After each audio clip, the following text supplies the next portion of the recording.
Hoje é quinta-feira e a receita para viver bem está tendo o prazer de receber o Dr. Paulo Pereira, ele que é da especialidade de Medicina Integrativa em Saúde Mental. Bom dia, Dr. Paulo, seja bem-vindo. Bom dia, muito obrigado pela oportunidade de estar aqui, nessa hora já de manhã cedo aí, já passando essas informações aí, trocando essas ideias, né? Inclusive um assunto muito importante na questão do nosso Setembro Amarelo, né? Nós estávamos conversando inclusive com o Ricardo sobre essa questão. E eu vou já entrar, doutor, nessa questão aí do Setembro Amarelo. É muito importante. Eu vi um índice aí alarmante, inclusive aqui na região do Grande ABC. Doutor, a gente tem tanta preocupação em manter a nossa saúde, a gente sente uma dorzinha aqui, a gente já corre no hospital, a gente sente aquela queimação no peito, já corre para lá para a gente ver. A gente tem um cuidado de manter a nossa saúde. E o que acontece com as pessoas que já pensam diferente no suicídio, em acabar com a vida, doutor? O que se passa na cabeça de uma pessoa? É assim, primeiro que não é uma coisa que acontece do dia para noite, Sim, né? Ninguém chega nisso de repente, né? Apesar de que às vezes o próprio paciente só percebe na hora, né? Igual a crise, o paciente, quanto tempo você tem sintoma? Não, faz uma semana. Uma semana que eu tive uma crise de pânico. Eu falei, não existe. Você está aí 2, 3 anos com sintomas de ansiedade, é que vai progressivamente aumentando, né? Cada vez eu me convenço mais assim, que as piores doenças que tem são as insidiosas, aquelas que vêm muito devagarzinho. Então assim, é melhor às vezes a pessoa ganhar 6 quilos em 6 meses e ficar preocupado e correr atrás, do que, por exemplo, a pessoa que ganha 2 quilos todo ano, religiosamente. Aí ela percebe dali 20 anos, dali 10 anos, nossa, ganhei 20 quilos. E assim, porque isso vai passando despercebido, né? vai cultivando isso. Cultivando. E doença mental é muito pior, porque assim, tem todo esse tabu, né? As pessoas até hoje correm né, o medo do diagnóstico e tal. Você pega, por exemplo, câncer de mama, né? Uma mulher tem a família lá, 5 tias, a avó, todo mundo teve câncer de mama. O que ela vai fazer? Ela vai se prevenir. Ela vai no médico já bem cedo, né? Em países você tem uma estatística muito maior, né? Por exemplo, na Holanda, eles já fazem mastectomia antes de ter o câncer. Sim. Que é para prevenção, porque né, a estatística é muito grande. Ou você tem estatística dentro da sua própria família, a pessoa vai atrás. Na psiquiatria é o contrário. A pessoa tem, minha mãe é bipolar, minha tia não sei o quê, aí corre do psiquiatra. É isso que eu ia é o dizer. contrário, entendeu? Porque a pessoa fica correndo, aí ela já tem uma genética forte, aí ela passa o estresse, aí ela evita, ela fica com aquele medo todo. E boa parte também, a carga todo desse problema, né, da causa, é que assim, a psiquiatria convencional, ela é complicada realmente, que além do tabu todo da saúde mental, quando você vai procurar o tratamento, é aquele arroz com feijão, toma aqui o Rivotril, E dorme o dia todo. Aí voltou, mas agora eu não tô tão bem, então toma tanto. Aí depois põe um antidepressivo lá, não melhorou, toma o dobro, agora toma o triplo. E vai indo, a pessoa vai somando remédios, né? Então na psiquiatria integrativa a gente recebe muito paciente, 4, 5 medicações, tudo tomando, né, tudo ao mesmo tempo. E aí você vai falar assim, olha, menos é mais. Não é a terapia correta. Dá para tentar reduzir e melhorar. Porém, como que você faz isso? Né? Colocando outras coisas no lugar. Porque a grande questão a gente tem uma deficiência vitamínica muito grande, né? A gente tem um solo pobre em uma série de coisas, então todo mundo precisa de muito de zinco, magnésio, nosso solo é super pobre nisso, né? Aí para complementar, a indústria alimentícia tem toda uma logística, ela destrói tudo que você tem de vitaminas e minerais, né? Então, por exemplo, você pega aquele alface bonitinho no supermercado, ele já foi congelado e requentado umas 5 vezes. Chegou para você, então aquela listinha assim de vitaminas e minerais, uma folha de alface tem tanto, aquilo lá é da época dos nossos avós. Hoje é muito menos, você não tem todas aquelas vitaminas lá. Então hoje não tem como ficar sem reposição vitamínica para viver, né? Aí se você tiver alguma outra doença, né? Se tiver uma alteração mental, aí você tem que fazer a avaliação corretamente e às vezes suplementar ainda mais, né? Hoje, para tratar, então, não seria a terapia mais comum de você tomar antidepressivos e tudo mais, se encher de remédio, como o senhor estava dizendo. Hoje não seria muito bem isso aí, seria mais reposição da vitamina que o seu organismo precisa. Na verdade, assim, é o melhor dos mundos, né? É como eu falo, quando eu me formei, o primeiro lugar que eu servi foi na brigada paraquedista, lá na tropa de elite do exército. Lá.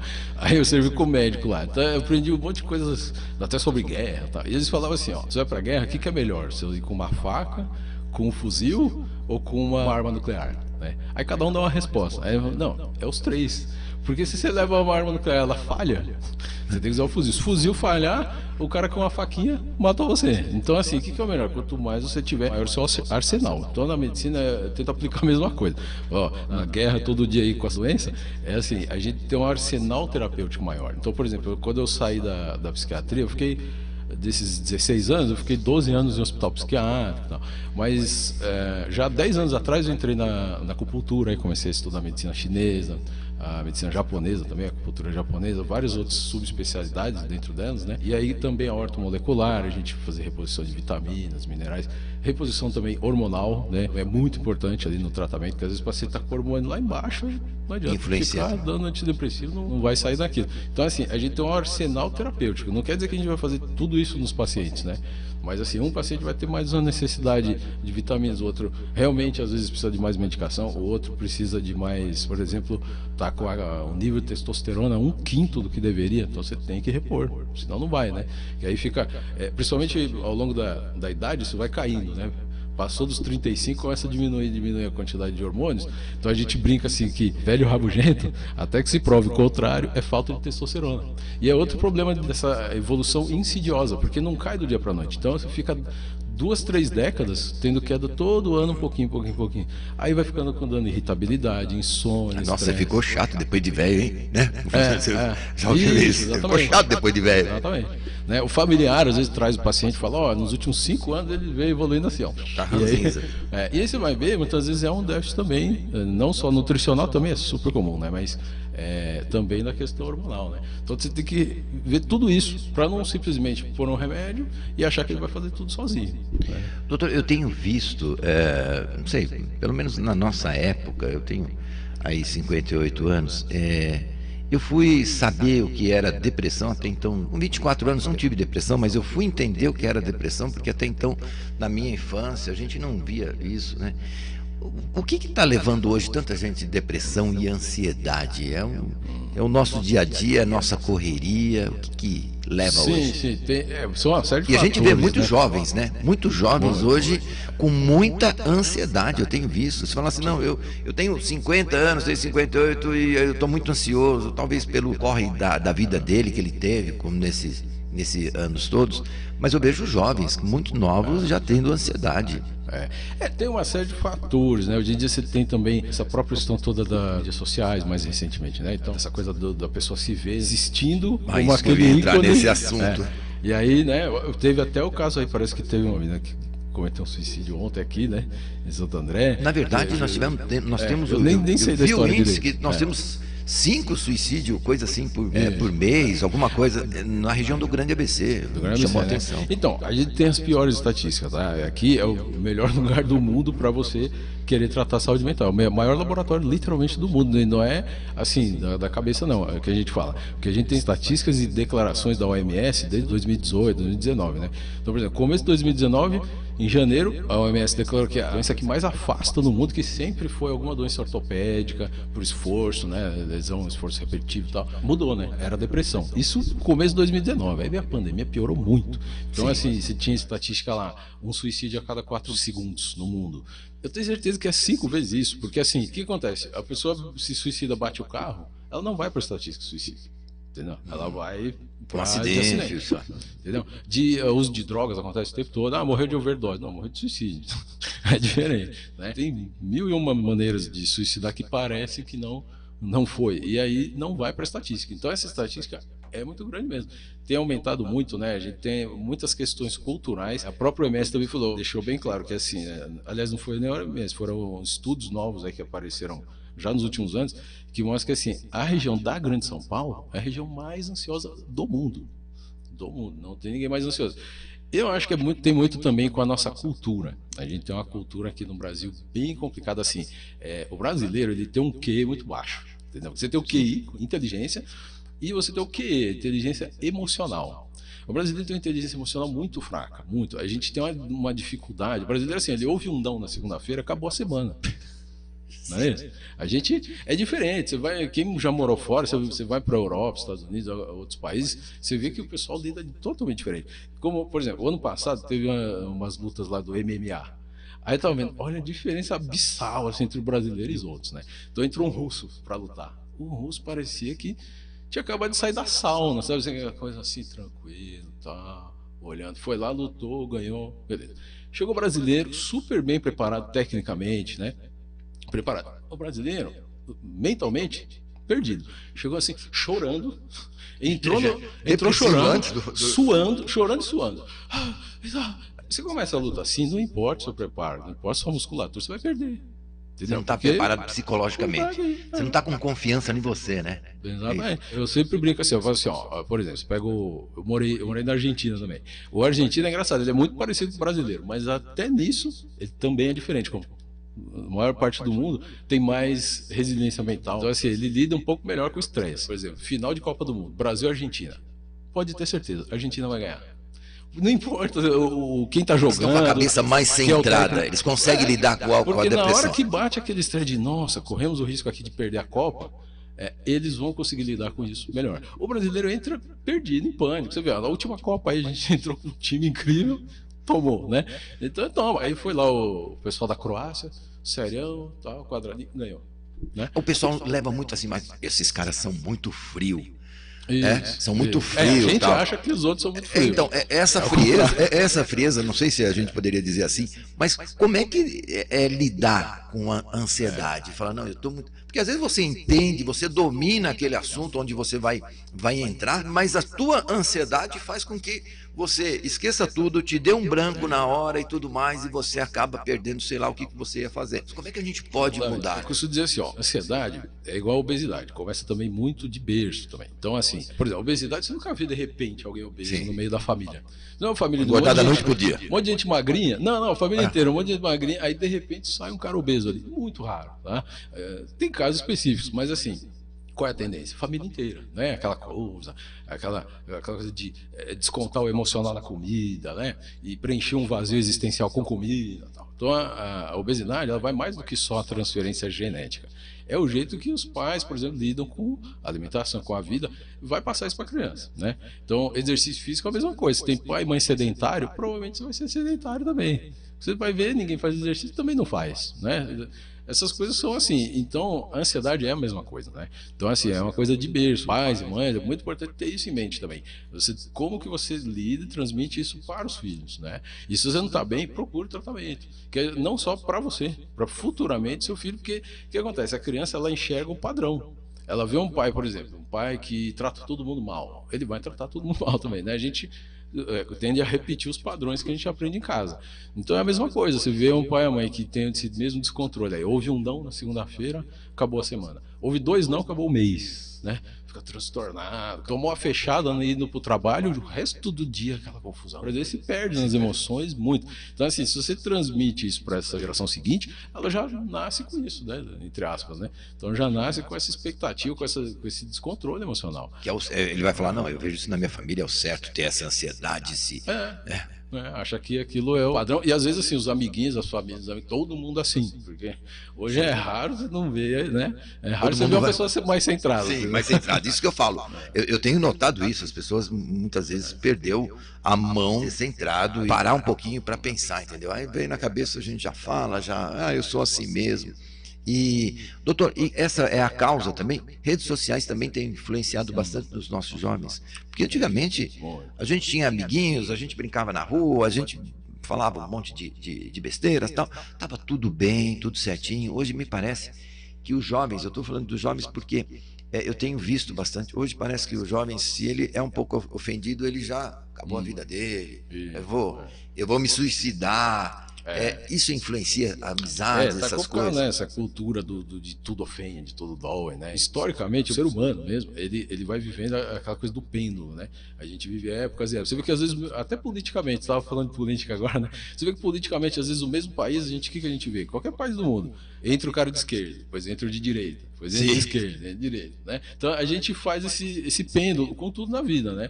Então, por exemplo, teve gerações anteriores que era assim, tudo você tinha que aguentar. Né? Sim. Então a pessoa ofendia o outro, racismo, homofobia, não sei o que fosse, e tinha que engolir. né? Eu lembro que eu nasci em 77, né? Então eu peguei um pouco essa época. Eu lembro que às vezes você estava numa festa, assim, alguém fazia uma piada que ofendia alguém que estava ali, né? E era isso aí, Então, entendeu? Era o que tinha. mas será que a gente era o tinha oposto. a gente tinha que engolir ou a gente não ligava para isso? Tinha que engolir, né? Tinha que Aí, engolir. e hoje está o oposto, né? Então hoje tudo ofende, mas é aquele grande problema. Quando todo mundo fica ofendido, o que acontece? As pessoas que realmente são ofendidas não são cuidadas, né? Porque a gente não presta atenção naquelas que mais sofreram, né? Aquelas que realmente foram vítimas de algum abuso, seja mental, verbal, que seja, né? Então, essa é uma outra coisa. A gente tem que achar um meio termo. Não é nem, todo mundo tem que aceitar, né? Essa coisa aqui, né? Agora até a legislação hoje, né? A legislação mais forte de racismo do mundo é a do Brasil, né? É o único lugar que se você xingar alguém, você pode ser processado e até crime inafiançável e tal. Mas por que chegou nesse nível, né? Porque tem que ter um limite mesmo. Realmente tem. Legalmente, para as pessoas entenderem, tem limite. Quanto você não pode desrespeitar os outros assim, né? A torta direita. Por outro lado, também tem que ter outro extremo. Não pode tudo ofender, né? Eu já estou tendo pacientes que, assim, por exemplo, da nossa geração aí mais antiga, que estão virando pacientes, porque assim, eles trabalham com essa geração nova. E para eles é um sofrimento enorme. Porque assim, você pede para fazer um trabalho, o cara não faz. O cara, não estava com a cabeça hoje. Com cabeça, cara. Você tá aqui pra isso, entendeu? Então fica essa briga dessas gerações, né? Então, uma que aguentava tudo, achava que era isso aí, então também não é saudável. Não era tão assim também, né? E o outro lado, né? O pessoal tudo muito ofende e tal, né? Se passa às vezes dos limites, né? O pessoal dá o WhatsApp pessoal pro cliente e fica até altas horas da noite sendo, né, acessado, né? Então eu sempre falo essa coisa, essa questão de mídias sociais e tal. O que a gente tem que fazer? Primeira 1h30, 2 assim, do dia. Primeira hora e última hora do dia são sagrados, né? Então assim, o jeito que você começa o dia vai dizer muito como é que vai ser o dia inteiro. Sim. E o jeito que você começa a noite vai dizer muito do seu sono. Então não adianta, o paciente chega, cara, do celular, vai cutucando aquilo lá até o último segundo.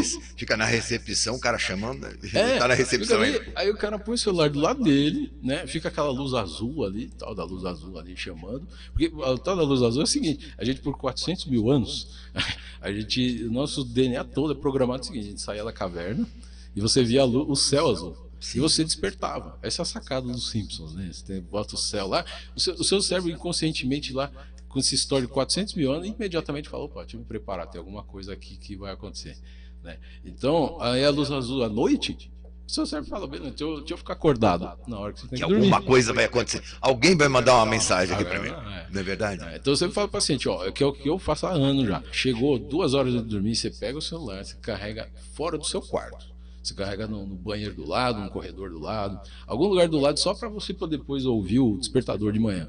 Mas assim, longe, deixa ele lá carregando. Aí o que você faz? Ficar com sua família, ler um livro, qualquer coisa que não seja, porque essa interatividade excessiva é muita informação, né? Tem um estudo novo aí que mostrou que em 1 hora a gente troca 17 vezes de plataforma. Porque você está numa plataforma, vê uma mensagem, você vai para outra. Aí você vai para 17 vezes em 1 hora. Fora a informação de cada plataforma. É um negócio absurdo. Não tem como não ficar sobrecarregado, né? Nosso cérebro não aguenta. A Valquíria está aqui mandando bom dia, Vitor, bom dia, doutor. Que maravilha esses esclarecimentos da Rádio ABC, sempre trazendo muitas informações para todos nós. A Valquíria de Santo André. Depressão é uma doença muito grave, ela diz aqui. Parabéns à Rádio ABC por trazer prestação de serviço. Obrigado, viu, Valquíria? Depressão é a doença do século? Tá difícil saber, né? Porque era, né, até um tempo atrás. Agora, cada hora surge uma coisa nova, né? Surgem medos de problemas novos. Por exemplo, agora tem inteligência artificial, daqui 2, 3 anos o mundo vai ser outro, né? Daqui a 2, 3 anos. Então, certeza que teremos outros problemas, né? Eu acho que a depressão talvez ainda seja o principal. E depressão e ansiedade, né? Então aí, numa escala assim, absurda, né? Cada dia muito mais, né? Número um de afastamento, saúde mental, mais especificamente o homem, né? Que o homem não procura. Primeiro que o homem não vai em médico, né? O homem só vai quando tá morrendo. Isso que eu ia dizer. Só vai quando tá morrendo. Porque assim, a ideia, a nossa cultura, ela ensina aquela coisa ainda tá muito arraigada. O homem é forte, ele não precisa disso, né? Isso, ele nem pode se dar ao luxo, né? Então, por isso, a gente tem a estatística que os homens se matam 2 vezes mais que as mulheres. Por quê? O homem não desabafa.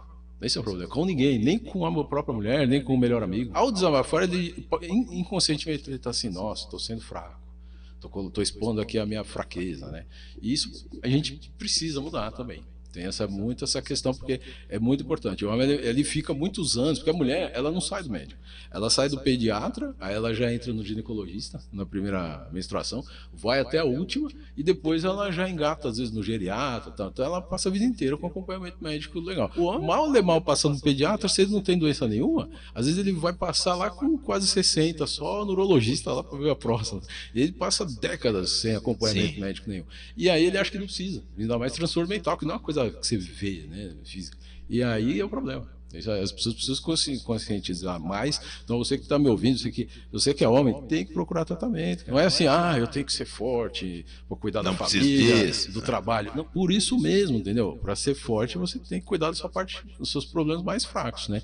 E você que é mulher, procurar aplicar isso para o homem, né? Explicar, olha, não é fraqueza, estou aqui para te ajudar, né? Você que é esposa, filha, mãe, irmã, que seja, estiver assistindo a gente tem que mudar um pouco essa cultura aí, né?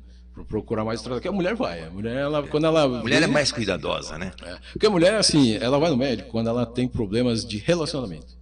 Entendeu? Com um colega de trabalho, com os filhos. Ai, doutor Paulo, eu vim aqui porque, nossa, até gritei com a minha filha ontem. Então, assim, elas vêm por isso. O homem não. O relacionamento tá um lixo.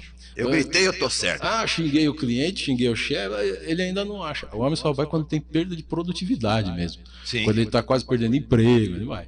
Aí, entendeu? Tem que ir antes. Doutor, a Sandra está aqui. Bom dia, Vitor. Bom dia, doutor. Gostaria de saber se quando a pessoa sofre de demência, quais os principais sintomas? Tem como saber quando é a depressão ou demência?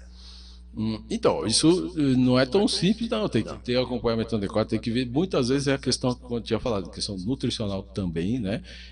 Você tem vários tipos de demência, desde a demência mais leve até a que se chama senil, né? Até, por exemplo, Alzheimer e tal. E aí você precisa ter uma avaliação bem profunda em relação a isso. Todas essas causas que a gente tinha falado. Pode ser uma questão hormonal, pode ser uma questão nutricional. Se for idoso, certamente essas duas coisas estão muito envolvidas, né? Não precisa ser muito idoso, não. Passou dos 50 e poucos, o que acontece? Você gradualmente vai tendo uma menor absorção das vitaminas, minerais. E, ao mesmo tempo, você tem uma perda de paladar. Então, por exemplo, o idoso só come bolachinha e café. Então ele já absorve mal. Aí ele se alimenta pior, aí lascou de vez. Então, primeira coisa, já peguei o senhorzinho veio semana retrasada no consultório, de cadeira de rodas. Voltou na semana seguinte andando. Por quê? Vitamina. Tava lá com a carência come, né? Absurda. Então, vitamina D no chão, vitamina B12 no chão, tudo no chão. Aí fizemos toda a modulação intestinal, mudou a flora intestinal, porque isso também é outra coisa. Sabe aquela história do intestino é o segundo cérebro? Então a primeira coisa que você tem que tratar é o intestino. O intestino não é onde as coisas terminam, é onde as coisas começam. Quer tratar qualquer coisa, vamos ver esse intestino aí. Aí muda toda a flora intestinal e tal. Por quê? Você melhorando, por exemplo, as bactérias boas começam a produzir, por exemplo, vitamina B12, começa a produzir, e você já começa a melhorar. Está cheio de estudos mostrando a relação entre saúde mental e, por exemplo, nível de B12, nível de vitamina D, né, vitamina C. Se o intestino não estiver funcionando, não aproveita toda aquela alimentação que você teve. E começa a faltar as vitaminas que é necessário. Funcionando, as pessoas acham que o intestino funcionando é tendo fluxo. O fluxo é só um aspecto. Você pode, eu vou todo dia no banheiro, tá tudo certo. Não, tem um reloginho, como diz. Um jeito fácil, sabe, de qualquer um ver é o seguinte: todos os outros animais que existem no nosso planeta, assim, nenhum usa papel higiênico. Não, só nós. Sim. Por quê? Porque a gente se alimenta mal a ponto de precisar limpar. Eles não precisam. É uma coisa que ninguém pensa. Exatamente. Então o que você faz? Uma técnica, né? Vê, você está usando muito papel higiênico, usou meio rolo quando vai no banheiro, você está com desbiose. Porque assim, a sua flora intestinal está tudo desequilibrado. Tem um monte de bactéria que não tinha que estar lá e as que tinham não estão, né? Então está tudo desequilibrado. Então aquela pessoa que fica famosa na família vai no banheiro, o banheiro fica interditado por uma hora. Vai se tratar, você está doente. E a gente acha que isso é certo. Não, tô jogando todas as toxinas fora. Isso, não é tão simples, não. E aí a pessoa acha que, mas eu vou todo dia, né? Geralmente as pessoas associam muito essa coisa do fluxo intestinal. E mesmo assim, tem paciente que ainda fica 6, 7 dias no banheiro e acha que é assim mesmo. Tem que ser pelo menos de 1 a 3 vezes ao dia, né? Então, tem que modular essa coisa, porque isso é muito importante. O paciente chega e fala, nossa, você dobrou minha dose do antidepressivo? Eu falei, não, só corrigir seu intestino. Porque aí tudo funciona. Mais de 85% das endorfinas, que é o que a gente produz para dar o bem-estar e tal, é no intestino. Se o intestino está parado, Você vai lá no cérebro, fica lá martelando um monte de antidepressivo, não vai, né? E não é. Tá aí, ó. Muito bem, estamos recebendo aqui Dr. Paulo Pereira, ele que é da Medicina Integrativa em Saúde Mental. Doutor, primeiro de a gente tratar a cabeça, nós temos que tratar do corpo, né? Porque um está dependendo do outro. Isso que mais ou menos eu entendi na nossa entrevista. O corpo é fundamental. O nosso padroeiro, né, o nosso mestre inicial, um dos primeiros grandes, né, papas da medicina, que foi o mestre da medicina lá no Egito Antigo. Aí depois a gente teve na Grécia o Hipócrates, né, que foi o grande compilador, né, ele pegou conhecimento do mundo inteiro, juntou tudo, fez a primeira enciclopédia médica e tal. Né? E aí, que ele já dizia naquela época lá, né, mente sã em corpo são. É isso aí, tem que juntar tudo. Tanto é que no meu consultório atrás, eu estou sentado assim, aqui em cima fica uma placa de 1 metro escrito, mente sã e corpo são. Que é para o paciente bate o olho, eu já puxo o assunto ali, né? Ele, então, é isso aí. Você tem que tratar corpo e mente. Ninguém tem a mente boa com o corpo desequilibrado. E ninguém também, o cara pode estar lá na academia todo fortão, se a cabeça não tá boa, Sim. desanda tudo também. Às vezes a pessoa pode pensar, nossa, fui lá no consultório do Dr. Paulo, ele veio de tratar a minha cabeça, perguntou do meu intestino. Mas tá aí o segredo, então, gente. Que coisa que eu não sabia, realmente. Eu imaginava, não, vamos tratar a depressão, vamos lá na cabeça logo direto, vamos tratar. E tá aí o Dr. Paulo explicando pra gente, então, que a gente tem que estar bem com o nosso intestino para que a gente aproveitamos mais aquilo que a gente ingere com alimentos certos para o nosso organismo. Que coisa interessante, Dr. Paulo. Doutor Paulo, olha, pena que o nosso tempo é curto, a gente tem tanto assunto ainda para falar aqui, mas eu faço o convite para retornar aqui novamente para a gente bater um papo. Tem ouvinte aqui perguntando como é que eu faço para procurar onde o Dr. Paulo está. Tá. Doutor Paulo, vamos falar só das redes sociais, onde podemos encontrá-lo? Tá. Pode procurar o meu nome, né, Dr. Paulo Pereira, Medicina Integrativa. Acho que o mais fácil é meu nome mesmo, que é Dr. Paulo Pereira. Então você põe drpaulopereira.com.br. Aí no meu site tem tudo lá. Já tem tudo lá. O site? DR Paulo Pereira. Pronto. Aí vai estar no Instagram, vai estar nas redes sociais, tudo. Tá ótimo. Tá aí, ó. O senhor trabalha aqui em Santo André? Aqui, eu tô em frente à prefeitura. Do lado ali do 1º de maio, lá, né? Tá sendo 1º de maio. Vindo a Portugal ali? Na Portugal. Portugal. Tá aí. 141. Doutor Paulo Pereira, Medicina Integrativa em Saúde Mental, deu uma lição aqui de que a gente se alimenta mal. Pelo menos eu. Só dei bronca, Não, doutor, depois dessa conversa, eu vi que eu me alimento mal, acho que eu estou no caminho e não estou. Tá aí, uma boa conversa com um profissional como o doutor Paulo, é tudo de bom. Doutor, eu quero agradecer a sua presença aqui e convidá-lo para vir mais vezes aqui para a gente bater um papo assim, a gente tem muito assunto. Eu que agradeço, estão as ordens aí, realmente, isso aí deu uma pinceladinha em inúmeros assuntos, né? Mas você tem muito que aprofundar em cada um, então estamos às ordens aí. Muito bem, essa é a receita para viver bem, receita de todas as quintas-feiras.